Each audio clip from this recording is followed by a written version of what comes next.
कल आपसे मैंने बताया था ध्यान के वक्त कि आप इस तरह से हाथ करके मेरी ओर बैठे और आपके अंदर चैतन्य धीरे धीरे बहता हुआ आपकी कुंडलिनी को जागरूक कर देगा। ये सारी प्रक्रिया ऐसी लगती है जैसे कोई बच्चों का खेल है, और आप लोगों ने इन लोगों को देखा भी होगा जो यहाँ पर सहयोगी लोग थे कि वो अपने हाथ को घुमा घुमा करके और आपको कुछ चैतन्य दे रहे थे और कुछ कार्य कर रहे थे। मामूली तौर से ये चीज अगर देखी जाए तो एक बच्चों का खेल लगता है। जिस वक्त मोहम्मद साहब ने लोगों को नमाज पढ़ने के लिए बताया था तो लोग उनका मजाक करते थे, और जिस वक्त अनादिकाल में ही होम हवन आदि हमारे देश में शुरू किए गए थे, तब भी ऐसे लोग थे जो सोचते थे ये क्या महामूर्खता है, ये क्यों करें।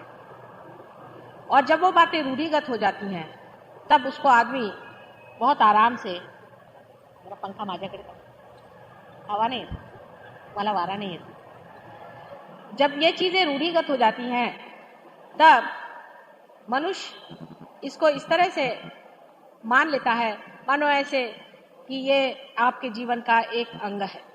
जैसे नमस्कार करना, हम लोग हिंदुस्तानी आदमी किसी को देखते ही साथ नमस्कार कर लेते हैं, उसके बारे में ये पूछा नहीं करते कि इस तरह से दो हाथ जोड़ के हमने क्यों नमस्कार किया, और पूजा के समय हम इस तरह से आरती क्यों करते हैं और अपना हाथ इस तरह से क्यों घुमाते हैं, हाथ में हम दीप लेकर के क्यों आरती करते हैं, ये प्रश्न हम नहीं पूछते।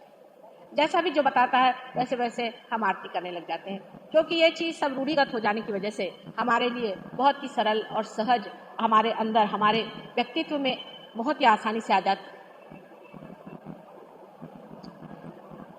लेकिन हर पूजा के हर प्रकार में, उसके हर एक भावभंगी में या हर प्रकार की क्रिया में बहुत बड़ा अर्थ, बहुत उसका गहन मतलब होता है। हर पूजा में, हर मंत्र में और हर तरह की प्रेयर में भी एक महामंत्र होता है। जैसे कि ईसा मसीह की जो प्रार्थना है, जिसे कि हम लॉर्ड्स प्रेयर कहते हैं, इसमें बड़ा महामंत्र है। अल्लाह अकबर में बड़ा महामंत्र है, सोहम में बड़ा महामंत्र है। सभी चीजों में महामंत्र है, लेकिन उस मंत्र को कहाँ, किस जगह, कौन सी बात पर, किस इंसान को इस्तेमाल करना चाहिए, उसका कोई भी नियम नहीं। क्योंकि धर्म के मामले में संसार में कोई नियम नहीं। हर एक आदमी कुंडलिनी जगा सकता है, हर एक आदमी चाहे तो धर्म के बारे में बोल सकता है, जिसको देखो वही गीता पे बोल सकता है, जिसको देखो वही कृष्ण बन सकता है, इसमें किसी पे कोई नियम नहीं है। लेकिन आप एक संगीत में भी जब इतनी शास्त्रीयता है तो आप सोचिए धर्म में परमात्मा ने कितनी शास्त्रीयता बनाई। लेकिन इस मामले में एक तो आप अधिकारी भी होना चाहिए। तो अधिकार माने के लिए अपने यहाँ कहते हैं कि आदमी को ब्राह्मण होना चाहिए। ब्राह्मण होने का मतलब है जिसने ब्रह्म को जाना, माने जो पार आदमी होता है, जो द्विज होता है, जिसका दूसरी बार जन्म हो जाता है। पक्षी को भी द्विज कहते हैं, जिसका कि दूसरे बार जन्म होता है। अब जिस तरह एक पक्षी का जन्म होता है कि पहले तो वो एक अंडाकृत होता है, एक अंडे जैसा बन जाता है, और उसके बाद जब उसका ब्रह्मरंध्र फूटता है, या कहिए तो जब वो माँ पक्षी जब उसे चोंच से तोड़ती है, तब वो फिर से जन्मित होता है। इसी प्रकार मनुष्य का भी जब बीज हो जाता है, जब वो दूसरे बार पैदा होता है, तभी उसको ब्राह्मण कहा जाता है। लेकिन अपने यहाँ तो आजकल ब्राह्मण का मतलब ये होता है कि आप किसी को भाड़े पे ले लीजिए, भाड़े पे आपको ब्राह्मण मिल जाएंगे, भाड़े पे आपको पुजारी मिल जाएगा, इनको आप ब्राह्मण नहीं कह सकते। क्रिश्चियन का भी मतलब वही होता है। क्रिश्चियन का मतलब होता है जो बैप्टाइज हो जाए, जो बैप्टाइज हो जाए, माने जिसका ब्रह्मरंध्र टूट जाए, वही क्रिश्चियन माना जाता है। लेकिन ऐसे कितने क्रिश्चियन हैं? या आप मुसलमानों को, मुसलमान का भी अर्थ वही होता है। आप कोई भी जाति में, पारसी लोग जो हैं उनका भी यही, ज़ोरास्टर को आप पढ़े तो उसमें भी द्विज बनने की ही बात है कि आपको परमात्मा को जानना चाहिए और आपका फिर से जन्म होना चाहिए। लेकिन जब तक वो नहीं होता है तब तक आपके अंदर ये शक्ति नहीं आई है, या आप वो नहीं हुए हैं, आप अधिकारी नहीं हैं कि आप धर्म के मामले में चलें। आप अपने आप से धर्म के मामले में नहीं चल सकते। बहुत से लोगों ने कल मुझे बताया कि माता जी हमने किताब पढ़ के और योग साधना की, सो बात ठीक नहीं। आप किताब पढ़ करके सादा एक पंखा नहीं ठीक कर सकते, तो आप क्या मनुष्य की जीवंत चीज कैसे कर सकते हैं? आपके अंदर उसका अधिकार होना नितांत आवश्यक है। अगर आपके अंदर उसका जागना नहीं हुआ है तो आप कह नहीं सकते कि हम दूसरों को जगा सकते। जो खुद ही सुप्तावस्था में है वो दूसरों को क्या जगाएंगे? जो खुद ही अंधे हैं वो दूसरों को क्या लीड करेंगे? इसलिए इसका जो मैकेनिज्म है कहिए या इसकी जो शास्त्रीय पद्धति है उसे समझ लेना चाहिए। अब एक बात है कि समझ लीजिए मुझे ये फैन चलाना है, तो मैंने इनसे कह दिया कि आप स्विच जरा ऑन कर दीजिए, मुझे फैन चलाना है। ये तो बहुत ही सीधी सी चीज हो गई। कोई अगर विलेज से आदमी आएगा तो वो कहेगा कि अरे भाई ये तो एक खेल ही है इनके कि वो दबा दिया और पंखा चलने लग गया, ऐसे कैसे हो सकता है? लेकिन ये जो छोटी सी चीज है जिसको हम खेल कह सकते हैं, इसके पीछे में कोई ना कोई बड़ी भारी मैकेनिज्म, कोई ना कोई इंजीनियरिंग तो जरूर है ही। उसके अलावा इसके पीछे में एक बड़ी भारी शक्ति है, पूरा पावर हाउस चल रहा है। उस पावर हाउस को बनाने के लिए युग लग गए और उसकी तैयारी करने में युग लग गए। उसको पहले कंसेप्ट में लाने के लिए कि बिजली क्या चीज है उसमें युग लग गए, तब कहीं जाकर के एक छोटा सा ये पंखा तैयार हुआ। उसी प्रकार मनुष्य के लिए, मनुष्य को यह सोचना है कि अगर वो इससे भी ऊंची दशा में पहुंच रहा है तो उसके पीछे कोई ना कोई बड़ी भारी इंजीनियरिंग है, और वो इंजीनियरिंग लिविंग है। वो सोचती है, समझती है और आपको प्यार भी करती है। हम ऐसी कोई शक्ति की कल्पना नहीं कर सकते कि जो शक्ति सोचती है, समझती है और प्यार करती है। ले हम प्यार करते हैं, आखिर हम प्यार कहाँ से करते हैं? अगर इस समुद्र में पानी नहीं होगा तो बादलों में कहाँ से आएगा और बरसात में कैसे आएगा? अगर इसका स्रोत नहीं होता तो हम कहाँ से प्यार करते हैं? इसकी कहीं ना कहीं शक्ति तो होनी ही चाहिए जो प्यार करते।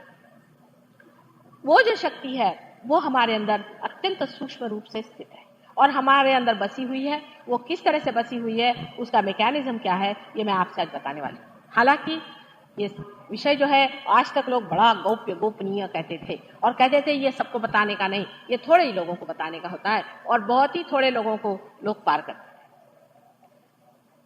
अभी एक यहाँ पर बहुत बड़े संत हैं महाराष्ट्र में, वो हमारे बारे में जानते हैं और उन्होंने कुछ लोगों से बताया कि माता जी ऐसे ऐसे हैं और ऐसे अवतार हैं। तो उनसे मिलने हमारे शिष्य लोग कुछ गए थे, तो उन्होंने कहा कि ये तो हम सब माता जी को मानते हैं, लेकिन ये हमारी समझ में नहीं आता कि आप जैसे सर्वसाधारण लोगों को माता जी 1-2 मिनट में क्यों पार करा।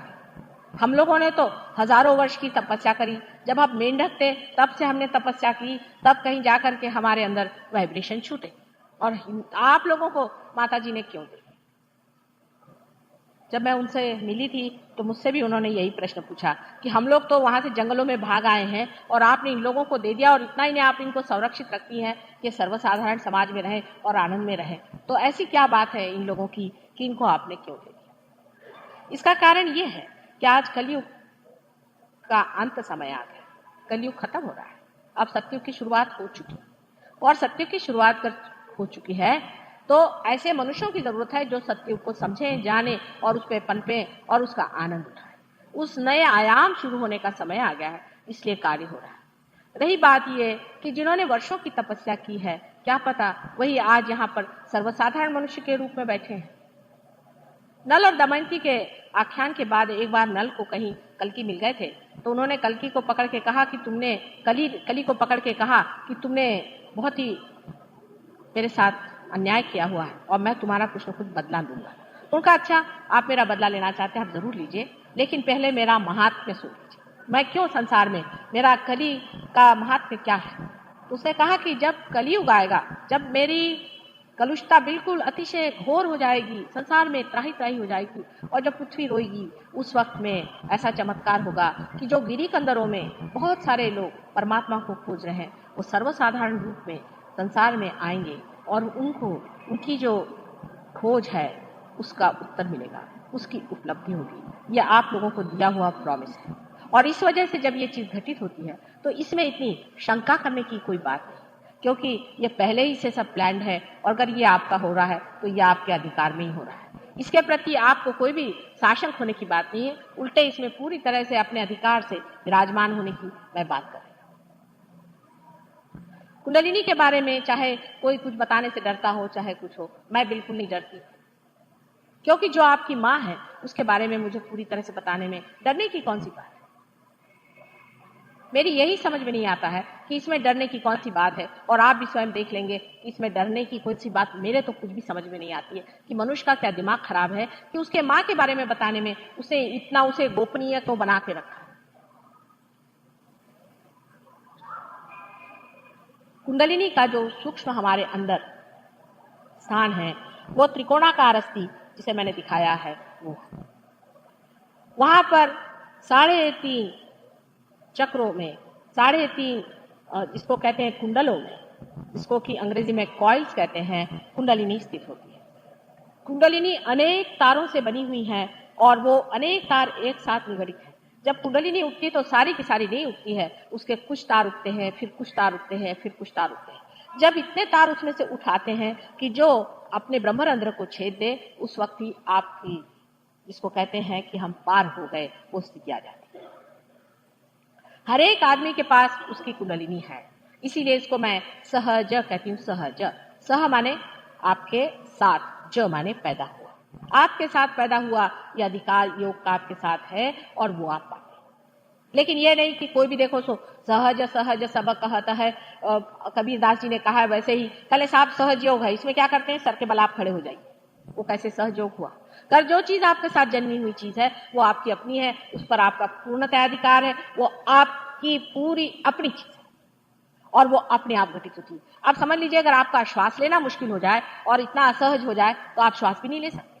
और इसीलिए जो सबसे महत्वपूर्ण चीज है कि आपकी उत्क्रांति होना, आपका इवोल्यूशन होना, तो उसकी घटना भी अत्यंत सहज होनी चाहिए, अत्यंत वो सहज घटना होनी चाहिए। ये बिल्कुल सामने दिखाई देता है। अगर वो सहज न हो और असहज हो तो कभी ये कार्य घटित नहीं हो सकता। पेड़ों पे आप देखिए कि जब फूल से फल होते हैं कितने सहज आपको दिखाई देते हैं। अब ये कुंडलिनी आपकी त्रिकोणाकार अस्थि में स्थित है या नहीं, ये माता जी यूं ही बोल रही हैं, सो मैं आपको दिखा सकती। जिस वक्त कुछ लोगों के ऊपर का नाभि चक्र पकड़ा रहता है उस वक्त खासकर ये कुंडलिनी जोरों में उठती है। जबकि कोई मेरे पैर पे आए, कुंडलिनी जब जान जाती है कि कोई अधिकारी है सामने, तो आप अपनी आंख से देख सकते हैं कि कुंडलिनी का स्पंदन होता है। क्योंकि मनुष्य को पहले कन्विंस करना पड़ता है, तो कुंडलिनी खुद ही जोर से मारती है और आप अपनी आंख से देख सकते हैं कुंडलिनी उठती है। अगर कोई डॉक्टर हो तो वो स्टेथोस्कोप से सुन सकते हैं कि वहां पर कुंडलिनी का आवाज आ रहा है, माने अनहत, जैसे हृदय में आता है। अनहत का मतलब है विदाउट परकशन। तो अपने हृदय में जैसे धक धक धक धक आवाज आती है, उसी तरह की आवाज हमारे रीढ़ के पीठ के त्रिकोणाकार अस्थि में आवाज बड़ी जोरों में आती है। फिर जब आप धीरे धीरे कुंडलिनी उठती है तो उसको भी जरा आप स्थिर भाव से देखें तो आपको दिखाई देगा जैसे चीज लगेगी कि कोई चीज ऊपर में चली जा रही है। इतना ही नहीं, लेकिन उस कुंडलिनी के अलग अलग जो सेंटर्स हैं यहाँ बनाए हुए, उन सेंटर्स पे अगर आप स्टेथोस्कोप रखें तो वहां भी आप देख सकते हैं कि आपको जब कुंडलिनी वहां पहुंचती तो आवाज आती है। लेकिन एक सहज योगी को तो ऐसे ही पता होता है कि इसकी कुंडलिनी कहाँ आ गई है, कहाँ तक पहुंच गई, वो दूसरी बात। आप जब पार नहीं हुए हैं तब भी आप इस त्रिकोणाकार अस्थि में बैठी हुई इस कुंडलिनी को देख सकते हैं। लेकिन तो भी बकरी की 3 टांग, अभी कोई डॉक्टरों को बताइए तो वो कहेंगे कि ऐसा नहीं वैसा हो सकता है, ये तो ब्रीदिंग हो सकता है। अभी यहाँ आपने कहीं देखा है कि इतनी सी जगह ब्रीथ करती होगी, लेकिन बकरी की 3 टांग, वो अपने कहते कि नहीं साहब हमारी तो बकरी की 3 ही टांग। अब ये जब अमेरिका में जाऊंगी, इसी साल अमेरिका के डॉक्टरों ने एक कॉन्फ्रेंस मेरे लिए अरेंज की थी, पर मैंने अवॉइड कर दिया क्योंकि मैं उनसे क्या गणपति की बात कहूंगी। मैंने सोचा उनसे मैं क्या धर्म की बात करूंगी। ये तो अपने ही देश के डॉक्टरों को समझना चाहिए कि ये हमारा हेरिटेज है, हमारी जिसको मराठी कहते हैं वारसा है। इसको क्या हम लोगों को उन लोगों को समझाना होगा। मेरा तो वहां सर पहले फूटेगा कि उनको पहले मैं गणपति समझाऊं, उसके बाद उनको सब चीज समझ में आएगी। और यहाँ के डॉक्टर लोग घर में गणपति की पूजा करेंगे और गणपति के सामने झुकेंगे, लेकिन अगर मैं कहूं कि गणपति आपके पेल्विक प्लेक्सस को कंट्रोल करता है तो वो कहेंगे ये क्या बातें माता जी आप करें। हमारा जो साइंस है वो अंग्रेजी साइंस है, उसको आप कुछ गणपति अणपति मत लगाइए। अंग्रेजी साइंस भी कोई क्या इंग्लैंड में ही पैदा हुआ था। डॉक्टरों की भी जो एटीट्यूड हिंदुस्तान में है वो कभी कभी मेरी समझ में नहीं आती। हालांकि मेडिकल इंस्टीट्यूट में जब मेरी बातचीत हुई तो वहां कुछ लोग जरूर इस नतीजे में पहुंचे, क्योंकि काफी पढ़े लिखे लोग हैं और वो लोग इस नतीजे में पहुंचे कि माता जी जो बात कह रही है उसको सुनना चाहिए, और हो सके तो कुछ न कुछ इस मामले में आगे हो सकता है। उनके वहां से स्टूडेंट भी आ रहे हैं इसकी स्टडी करने के लिए। बहरहाल वो जो भी हो, आप खुद देख सकते हैं कि कुंडलिनी त्रिकोणाकार अस्थि में स्पंदन करती है। ये आपके अंदर मैकेनिज्म में बैठी हुई सबसे इंपॉर्टेंट चीज है, ये त्रिकोणाकार अस्थि में बैठी हुई कुंडलिनी। ये कुंडलिनी, इसे हम गौरी के नाम से जानते हैं। अब हमारे शास्त्र दोनों चीज साथ साथ चलनी चाहिए। इसके लिए आप मुझे क्षमा करें, आप अगर साइंटिस्ट हो तो आपको जानना चाहिए कि आप अगर साइंटिस्ट में हैं तो साइंस भी परमात्मा से ही आया है। ये सृष्टि का कण कण भी उसी का बनाया हुआ। गौरी जी जिसे हम मानते हैं, ये गौरी जी वही है जो कि शक्ति स्वरूप है, और इस वक्त में वो कुंवारी है और अभी उनकी शादी शिवजी से हुई है और वो नहाने गई हुई है। उस समय का जो समय माना हुआ है सिंबॉलिकली हमारे यहाँ, वही समय अभी भी कुंडलिनी का है कि वो वहां चुपचाप बैठी हो। ये बड़ा काव्यमय समझने के लिए, क्योंकि सारा ही व्यवहार मनुष्य से है। ये कोई ऐसा नहीं कि आपने बटन दबाया और बिजली चल दी, क्योंकि बिजली कुछ सोचती नहीं है, बिजली समझती नहीं है, और ये आपको प्यार भी नहीं करती। अगर आप इस पे गलत हाथ लगा दे तो आपको जला भी देगी। लेकिन कुंडलिनी जो है ये आपका सारा टेप रिकॉर्डर है। जन्म जन्मांतर का जो भी कुछ है इस कुंडलिनी में टेप होते हैं, और आपके हृदय में परमात्मा जो कि साक्षी स्वरूप है, उसका प्रतिबिंब आत्मा स्वरूप है। परमात्मा और उनकी शक्ति, ऐसी दो चीजें आप समझ लें। जब परमात्मा और शक्ति एक हो जाते हैं तब ब्रह्म स्वरूप होता है, और जब शक्ति परमात्मा से हट जाती है तब परमात्मा और शक्ति दो चीज हो जाती है। शक्ति जो है वो ही सारा कार्य करती है और परमात्मा उसके साक्षी होते हैं, वो उसे देखते हैं। ये सारा जो कुछ भी लीला कार्य है ये उस एक परमात्मा के लिए देखने के लिए है। वही एक स्पेक्टेटर है, वही एक साक्षी है, उन्हीं के शौक के लिए समझ लीजिए ये कार्य हो। जिस दिन उनको पसंद नहीं आएगा वो इसे बंद कर दें, और वो अपने हृदय में शिव के रूप में और आत्मा स्वरूप अपने हृदय में बैठे हुए हैं, और वो एक छोटी सी चिंगारी या ज्योत समझ लें अपने हृदय में। कुंडलिनी जो है ये शक्ति है। शक्ति के तीन भाग हो जाते हैं, क्योंकि शक्ति को जब कोई कार्य करना हो तो वो तीन भागों में विभिन्न हो जाती है। अब यही देखिए कि हम बिजली को तीन तरह से इस्तेमाल कर रहे हैं। इससे हम बोल रहे हैं तो ये साउंड वेव्स ले जा रही है, पंखा है वो हवा दे रहा है, लाइट है वो लाइट दे रहा है। शक्ति के भी तीन भाग हो जाते हैं, और इन तीन भागों से ही सारा ही संसार बन पड़ता है। अब कोई कहेगा इसका क्या प्रूफ है? इसका भी प्रूफ आपको हम कुंडलिनी जागृति में दिखा देंगे। हमारे अंदर तीन तरह की शक्तियां हैं। अब इसको अगर अंग्रेजी नाम दीजिए तो लोगों को लगता है कि माता जी ठीक बोली, पर अगर मैंने अपना पुराना नाम दिया तो लोग कहते हैं ये क्या माता जी गांव की बात कर रहे हैं। क्योंकि हम लोग अब भी उसी स्लेविश पना में चल रहे हैं, ये सब चीज अंग्रेजी में होनी चाहिए। तो पहले अंग्रेजी में बता दें। हमारे अंदर जो कल स्वयं चालित संस्था की मैंने बात की थी, जिसको कि हम left and right sympathetic nervous system कहते हैं, और बीच में जो हमारी पैरासिम्पैथेटिक नर्वस सिस्टम है जो कि हमें बाहर दिखाई देती है, उसका अंदर सूक्ष्म स्वरूप जो है, वो उसके अंदर जो सूक्ष्म शक्ति चल रही है, उस शक्तियों का नाम सिर्फ हमारे शास्त्रों में है। उसे हम क्या, वो अगर संस्कृत भाषा में हो जाने से क्या झूठे हो जाएंगे, और अंग्रेजी भाषा में हो जाने से क्या सही हो जाएंगे? क्योंकि आप लोग अंग्रेजी पहले पढ़े और संस्कृत कभी पढ़े नहीं और पढ़ेंगे भी नहीं, इसलिए क्या संस्कृत भाषा में जो कुछ भी सत्य लिखा है वो झुठलाया जाएगा? हमारे यहाँ उसे महाकाली, महालक्ष्मी, महासरस्वती, इन तीन पवित्र नामों से जाना जाता है। हमारे यहाँ इन शक्तियों को पैरासिम्पैथेटिक नर्वस सिस्टम वगैरह नहीं कहा जाता। इसकी वजह यह है कि ये शक्ति स्वयं सोचती हैं और कार्यान्वित होती हैं और प्यार करती हैं। जब आप कोई सिंपैथेटिक सिस्टम कह दें, इसका मतलब तो यह होता कि ये कोई शक्ति सोचती है, ये प्यार ही नहीं करती। इन तीन शक्तियों को आप यहाँ देखिए जो कि मैंने दिखा है, ये सूक्ष्म स्वरूप है। अब वो वॉर्डरॉफ साहब ने इतनी बड़ी किताब लिखी है कुंडलिनी पे, उनको यही मालूम नहीं है कि हमारे रीढ़ की जो हड्डियां हैं उसमें सूक्ष्म ये नाड़ियां हैं, ये चैनल्स उसके अंदर सटल फॉर्म में हैं, और बाहर की तरफ में जो ग्रोथ जो हमें आंखों से दिखाई देते हैं, प्लेक्सस वगैरह, ये बाह्य में दिखाई देते हैं। उसकी चालना करने वाली ये शक्तियां हैं, यही उनको मालूम नहीं। इतने कंफ्यूज है वो, इन्होंने इतनी बड़ी किताब लिख दी, मेरे समझ में नहीं आया। ये सूक्ष्म शक्तियां पीछे में हैं, ये दिखाई नहीं देती, लेकिन जो दिखाई देती हैं वो बाहर ये सिंपैथेटिक नर्वस सिस्टम और पैरासिम्पैथेटिक नर्वस सिस्टम दिखाई देता है। उनको चलाने वाली जो शक्तियां हैं वो हमारे अंदर है, और ये 3 शक्तियां हैं, महाकाली, महालक्ष्मी और महासरस्वती।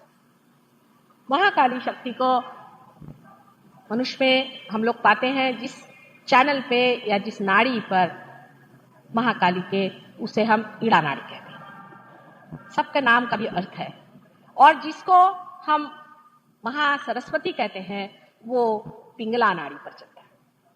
और जो बीचों बीच नाड़ी होती है जिसको कि हम पैरासिम्पैथेटिक नर्वस से जो संबंधित है या पैरासिम्पैथेटिक को जो चलाती है, उस नाड़ी को हम लोग सुषुम्ना नाड़ी कहते हैं। अब यह संस्कृत में ही नाम है, अंग्रेजी में है नहीं। अगर होते तो मैं बताती, क्योंकि उन्होंने ये देखा नहीं, उन्होंने ये मनन किया नहीं, वो इसकी जड़ में नहीं घुसे हैं। वो पेड़ का बढ़ना देख रहे हैं, लेकिन जड़ में तो हमारे देश में मेहनत हो गई, उसे हम क्या कर सकते हैं।